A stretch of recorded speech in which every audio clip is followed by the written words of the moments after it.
Because of unruly airline passengers, flight attendants are training in self-defense. Hobby Lobby has to forfeit its Epic of Gilgamesh tablet. And bring your house and share your spouse. A swingers trailer park is opening in Louisiana. These are the weird stories for Thursday on Weird AF News, the only daily weird news podcast hosted by a comedian. I'm your host, JONESY. Thanks for joining me. Let's go. Flight attendants are training in self-defense because of unruly passengers. Yeah, if you've been paying attention to the news in the past year or two, you've noticed a spike in unruly passengers, I'm sure. Maybe you've even witnessed it on a flight yourself. Lots of people getting thrown off flights. I nearly covered a story recently where a woman had to be duct taped to her chair because she kept trying to open the door and exit the plane. It's like, lady, you can't open the door. We're flying.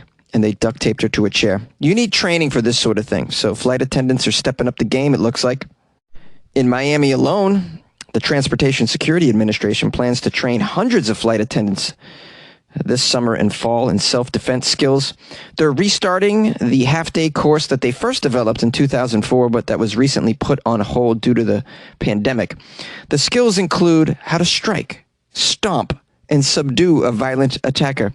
Oh, my favorite verb in there is stomp. We're going to teach you how to stomp an unruly passenger. Yes, our self-defense class includes how to choke out a Karen. Great. Or they're teaching them basically how to subdue a violent attacker, a scenario that these flight attendants say that they hope they never have to encounter. Amid the return to air travel this year, the number of unruly and violent passengers is increasing. More than 100 incidents were reported to the Federal Aviation Administration in the last week alone, for a total of more than 3,600 incidents so far this year. That is a ton of violent passengers. Now, these flight attendants are taught a very specific set of de-escalation techniques to handle difficult passengers, such as sleep. These passengers might act up over a tray table or something to do with their suitcase that won't fit in the bin. And, of course, there's always the masking regulations. The customers do not like to wear masks on planes, and that has led to some stories that I've come across. They say the defiance and violence that accompanies this return to travel is testing all of these skills. Instructors taught a range of skills from a defensive stance to blows that can be delivered on a would-be hijacker desperate to commandeer the plane. Ooh, they're learning how to take down a hijacker as well, or a terrorist. This is fascinating. One particular instructor likes to use a mannequin to demonstrate a last resort method of going at an attacker's eyes. Here's a quote from the instructor. "You are going to possibly die on this plane. You need to defend yourself at all costs. Take out the eyes." They're teaching them how to just rip out someone's eyeballs. These flight attendants they're getting tough, man. Why don't you just give them all tasers and bear mace? Well, no, you can't actually spray bear mace on a plane because that would affect all of us. But I think tasers are a good thing to have. Just keep it right under their little hat. Tase a Karen or two. It says here, most encounters on planes with unruly passengers never rise to the extra level, but the Federal Aviation Administration summaries of more than 40 onboard incidents in recent months show the brazen descent flight attendants are tasked with addressing. In one instance, the FAA claimed that a passenger, quote, tried to open the cockpit door, repeatedly refused to comply with crew members' instructions, and physically assaulted a flight attendant by striking him in the face and pushing him to the floor. After crew members restrained the passenger in plastic handcuffs, he freed himself from one of the cuffs and struck the flight attendant in the face a second time. About 3/4 of the incidents reported involve passengers violating or repeatedly defying the federal requirement to wear a mask when on board a plane. Another common theme is alcohol, so much so that many airlines have withheld alcohol service on particular flights. Yeah, these flight attendants are finding their jobs harder than ever and more dangerous than they ever anticipated. Conflicts are rising very quickly these days. Everybody's tense. So the training is absolutely necessary. Yay! Hobby Lobby's $1.6 million Epic of Gilgamesh tablet has been forfeited. Why does the Hobby Lobby have an Epic of Gilgamesh tablet? I'm very curious. why they would buy this. Is it on display in their stores? Are they selling it? What is? How did they get a hold of an Epic of Gilgamesh tablet? There's probably only like 2 in the world. Like, what is with these hobby chains and their historic clay tablets? Is McDonald's doing this? McDonald's is like, we purchased the Shroud of Turin. We're going to wrap our Big Macs in it. It seems very strange. Let's get into the story here. A 3,500-year-old clay tablet purchased by the Hobby Lobby for $1.6 million has been forfeited to the United States. The tablet, which bears a portion of the Epic of Gilgamesh, a Sumerian poem considered one of the world's oldest works, originated in the area of modern-day Iraq and was illegally transported to the U.S. in 2013 and again in 2014.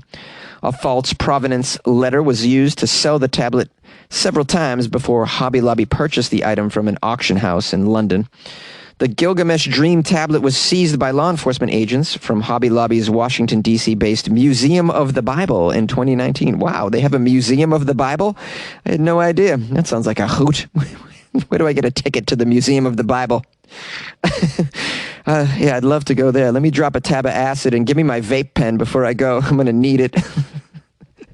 The Epic of Gilgamesh tablet. Oh, no! It was probably one of the main attractions of the Museum of the Bible, because my guess is there's not a lot of cool shit in the Museum of the Bible. But a 3,500-year-old Epic of Gilgamesh tablet's pretty damn cool.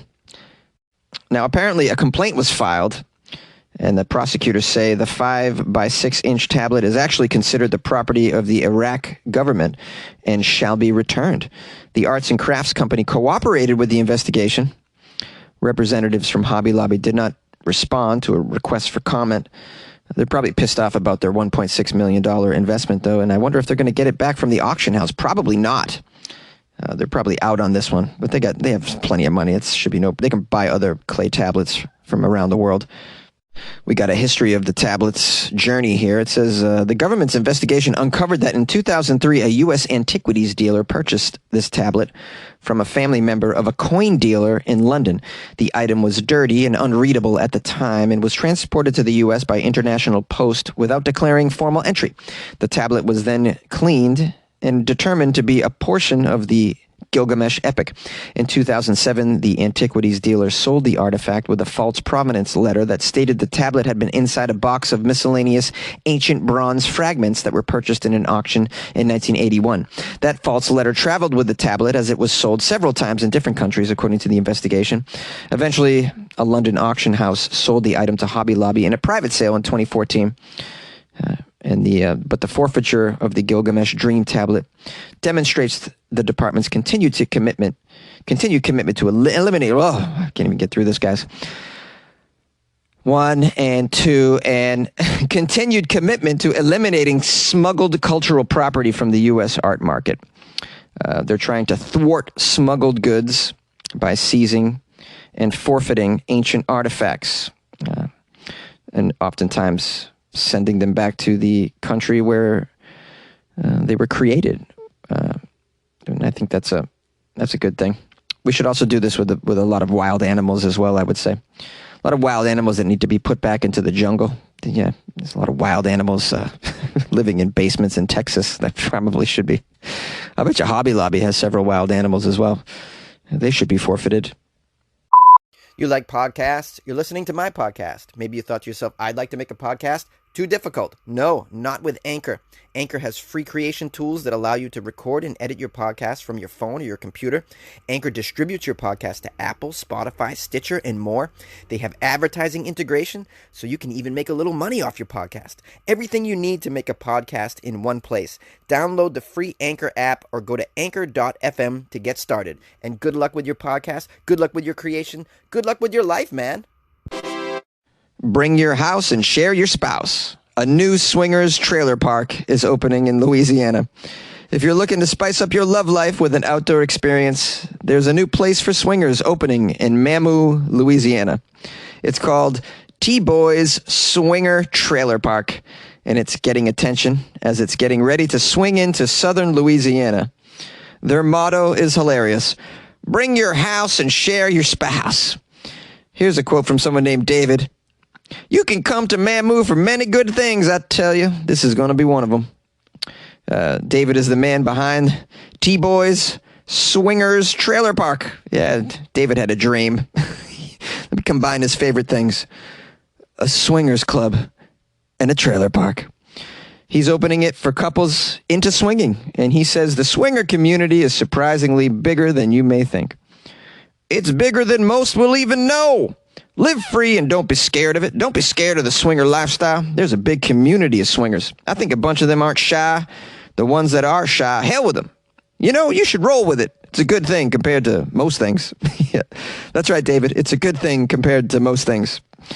Since putting up the sign where the swinger park is going to be opening, David says he's gotten some calls from swingers across the country. Yeah, we got some calls from Pennsylvania. We got swingers calling. We got swingers from Arkansas, all around Acadiana, all around Mamu, Ville Platte, Lafayette, Baton Rouge, New Orleans, Slidell. We got text messages from swingers all over the country, man. It's mind-boggling. All these swingers are just reaching out, man. They like trailer parks. They like swinging. They want to be part of the trailer park swinging good time. That's right. Oh, yeah. Wee-haw. Yeah, swinging. David says he's getting so many calls, he can barely keep up with them. I'm getting them. So many swingers be calling me. They're trying to get on my date. Most of them call or text just to see if it's real, he says. Just to see if somebody's going to answer, because they'll say, oh, no, nobody is there. It's not a real number. I guess they can't believe that you would combine a trailer park and a swinger club, but believe it, man. Most trailer parks are just swinger clubs on the down low anyways. It's just like nobody has boundaries in these trailer parks. Everybody's just sleeping with everybody. It's like... right? I assume. I've never lived in a trailer park, but I'd imagine that's how it's going. All the cousins are getting together. You know, everybody knows this. Yeah, keep it in the family. Now, the sign for the swingers community says you have to send a picture of your spouse for approval. But David says that's not real. That's just a joke. Yeah, it's more of a gag, to kind of ease up the people and just to create a sort of funny vibe. People went further with it, as you can imagine. We got many pictures and many phone calls, many texts, voicemails. It's unreal, man. It's unreal. Everybody's just calling and sending photos of their wives and stuff. It's crazy, man. David says he has messages from haters as well, as you can imagine. Well, it sucks to be them, those haters. There's no reason to get angry at anybody for their preference. They're not out here hurting nobody. Nobody's selling drugs around here. People just want to have a good time, man. Enjoy themselves the way they wants to. That's perfectly what it is. They just want to have a good old time at T-Boy's Swinger Trailer Park, man. What do you care, bitch? Just leave it, mind your business, man. David says the grand opening for T-Boy's Swinger Trailer Park is set for Memorial Day weekend 2022. When it's finished, the site will have a nude pool, a nude yoga stadium, a strip poker hall, and a key party cabana. He says you'll have to look up a key party to find out what that one is. Yeah, Dave, we all know what that is, okay? It's not, although it's not 1980, we still kind of know what that is. David says you could choose to live at the trailer park, but he's designed it to operate more like a campground where swingers can come for party-themed weekends. Ooh, you come and pitch a tent if you want to. At T-Boy's Swinger Park. Are you guys psyched in Louisiana? I know what you're doing Memorial Day weekend, guys. Gonna just drag your trailer over to a new property and have a swinging old good time. Hey, how about that? Hey, everybody. Thanks for being with me today. Hope you enjoyed the stories. I want to thank everyone who sent me stories. You can always do so to my email, funnyjones@gmail.com. And you should do so in preparation for tomorrow's show, because it's going to be Friday, and we're doing Florida Friday, of course. Any weird news from the past week from our favorite state, Florida, if you come across it, just send it on over. You can send it to the email, or you can even put the link in my Instagram, @funnyjones. You can tweet it to me, @funnyjones as well. Yeah. If you'd like to call the show, the number is 646-450-2012. And if you want to support the show, you could always tell a friend. I find that a lot of people out there are kind of just getting familiar with podcasts, and they're always open for suggestions for new podcasts to try. And so, Weird AF News, yeah, don't be shy. Recommend it to a friend. I'd appreciate that very much. If you'd like to support the show with a couple bucks, check out the Patreon, patreon.com/weirdafnews, where in addition to getting that good feeling, knowing that you're supporting a 5-day-a-week news show that records in a closet, you can also get some extra Weird AF content that I put in there every week. So you get some extra stuff to keep you busy. If you're looking for Weird AF entertainment and you love the show, then you'll enjoy the Patreon. Patreon.com/WeirdAFnews or go to WeirdAFnews.com.